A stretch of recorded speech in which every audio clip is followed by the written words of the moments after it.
From advertising to software as a service to data. Across all of our programs and clients, we've seen a 55 to 65% open rate. Getting brands authentically integrated into content performs better than TV advertising. Typical lifespan of an article is about 24 to 36 hours. If we're reaching out to the right person with the right message and a clear call to action, then it's just a matter of timing. Welcome to the MarTech Podcast, a member of the I Hear Everything Podcast Network. In this podcast, you'll hear the stories of world-class marketers that use technology to drive business results and achieve career success. Here's the host of the MarTech Podcast, Benjamin Shapiro.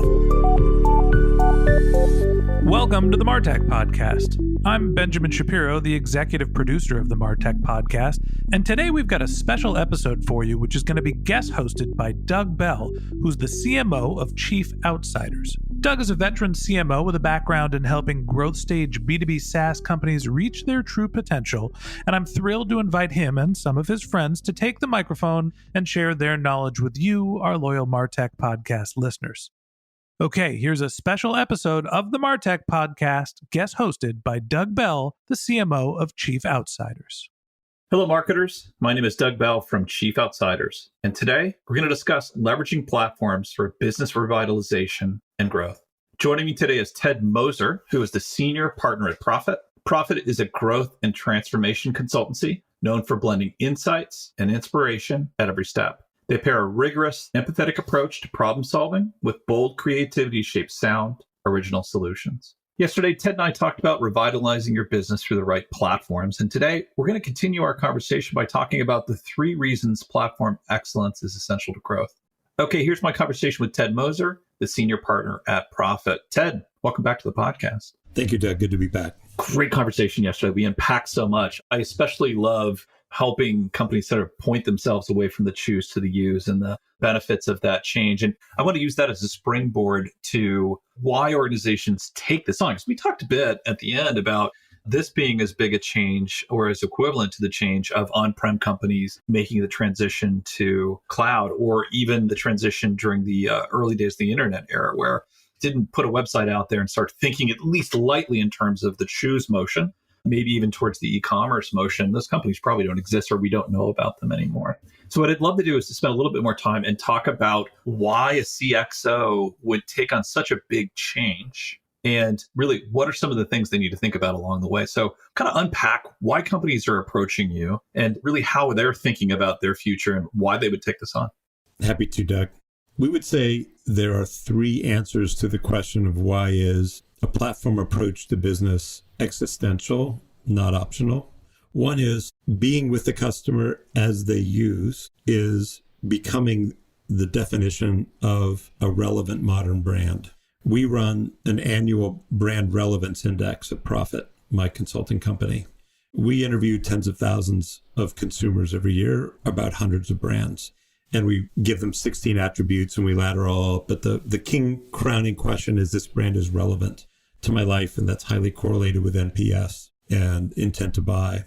And it's very clear over the last 8-9 years of that study, as platforms have emerged, the most relevant brands, the top 10, 80% are platform companies. The next 10, 60% are platform companies. The next 30, half are. You get to the bottom companies, 10% are platform companies. And those that are there are more like utility-based platforms, news feeds, and that sort of stuff. So it's clear that brand relevance and this brand matters to my life is something that's going to be highly correlated with this brand is with me as I'm using it, doesn't just sell to me. So that'd be number 1. And brand is a canary in the coal mine for business vitality. Number 2, investors reward companies that they believe are traveling with their customers during their use journey, adding value and creating valuable data so that they can grow customer lifetime value. When we look at the stock market index during the 2010s, which was really the era of the takeoff years of platforms versus the non-tech era, 2-3 to 1 growth in enterprise value, because investors said, I believe that if you can watch your customers use, you have structural competitive advantage. The third reason would be preparing myself for modern competition, which we call convergent competition. Traditional competition depended on whether or not I had physical assets that were similar to my competitors' physical assets. Did I have a manufacturing plant that looked like them? Did I have a product patent portfolio that looked like them? Do I have a sales force that looks like them? In platform competition, the question is, do I have access to the same customer data as they do? Do I have a way into that customer's life? And if I do, we can find companies coming in from different angles, different industries to the same customer going after the same customer data set. So as an easily understood example, the movies that we watch on a Friday night, right? Netflix way in is being a movie maker. Apple's way in is being a consumer electronics maker. Amazon's way in is being an e-commerce provider of all sorts of goods and services. But they're all touching the moment that the customer watches a movie. And that makes them convergent competitors. Obviously, so is Peacock, so is IMDb, so is Curious Refuge, a startup making AI movies that you can make yourself. So is YouTube. So all these different ways in take me to the same customer data about how I consume media and what I'm watching for entertainment. So if I don't have a platform approach to my business, I'll be left out of that convergent competition. So all those three reasons, relevant brand, competitive advantage, able to compete in modern competitive setting, are reasons why I'll grow faster if I'm a platform business, and I'll be structurally and existentially at risk if I don't. And how often are you in a spot, Ted, where you're advising clients and they've really, is there a point when it's too late? The reason I ask this question is because you're mentioning, in your example, you're mentioning some pretty dominant players who happen to intersect, in this case, streaming services. Is there a point where there's no return, or do you find yourself quite often finding a way in to really help these clients? And I know the billing rate would say that the worst clients are probably the best billing clients, but is there a point where they're like, yeah, you guys are done? In general, no. I'll tell you the ones that might be too late to the game are pure play software companies that are making a run at pure play platform companies when the platform game has been on in that market for a number of years. I might have a hard time chipping away. I may need to sell rather than try to win because I probably have a valuable customer base that could be integrated into somebody else's platform. But in many markets, especially when we think about this blend of digital and physical, the game isn't that old and the players still have plays they can make. So we see a lot of service industries becoming digital platform services. I've already mentioned physical companies. Hire is a great example of an appliance maker. Go figure. But if I have a barcode reader in my fridge, which they now do, I can watch the customer pull the food out, or I can see what food's in. So if I want to look at my cell phone and say, what do I have that I could make tonight? What's the recipe based on what's sitting in my fridge? And am I missing one thing? And should I order it from my local grocery store? All of a sudden, if I'm Hire, I'm an information hub sitting in the middle of my kitchen. Or if I'm putting a camera, a machine vision camera, into my oven so people can watch their food bake and assess whether or not it's where it needs to be. Ironically, it not only adds value while cooking and convenience, but people start social media posting to their friends what they're cooking that night. They found it to be an amazingly popular app that they had never dreamed of, in Asia in particular, people sharing pictures as to what I'm making tonight for dinner.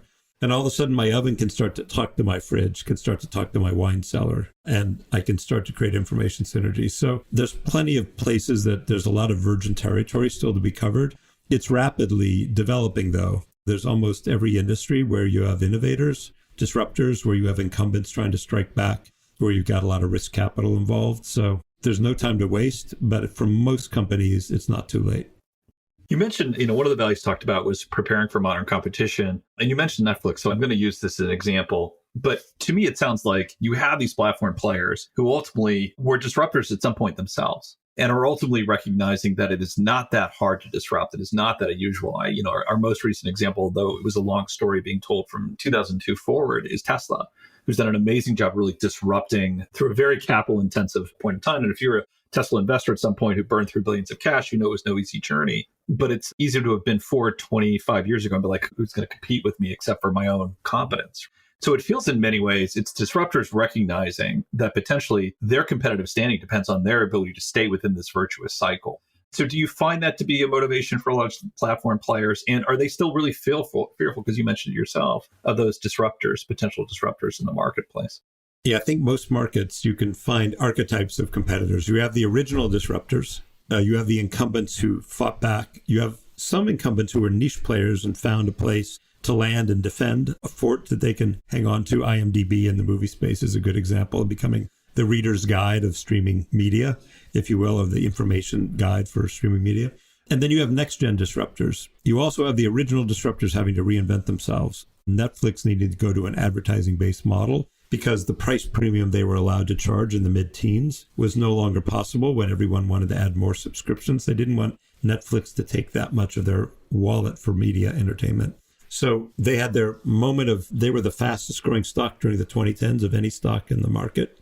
They began to retract and lower their value as the incumbents fought back, and then they reinvented their pricing model, and now they're back on a growth track again. So you have these dynamics that play out, and the names change. It's Tesla in the auto industry and the major makers, or Google coming in to be a platform inside the car from the side, although not being an automotive company per se.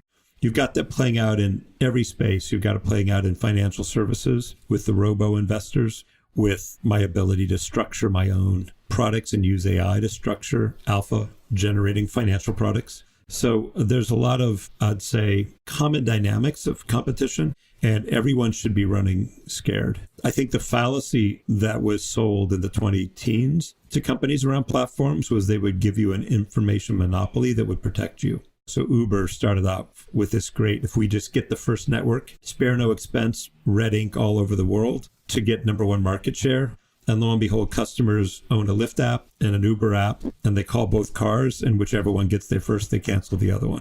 That's the information monopoly that I have. It really isn't true. So I have to go back to earning choice. And that's what the book Winning Through Platforms is about that we wrote. It's in a world where the information monopoly is no longer a trustworthy assumption to my strategy. And then I say, now what? How do I differentiate? How do I provide better operations that do a better job of managing customer data than the other guy? So there's different ways to win, but it's no longer I'm special because I'm a platform company. I have to move to the next generation of ways to win. And that's what we tried to write the book for. Well, I have to tell you, it gives me some rest to know that there are organizations and people like Ted out there who are ready to help us when we're making these incredible transitions. Boy, I think the C-suite isn't paid nearly enough, given just how quickly the market changes and how dynamic the market is. And you brought it up. Ted, you talked about Netflix, who was a disruptor, and I would imagine they're beginning to fall into that incumbency zone.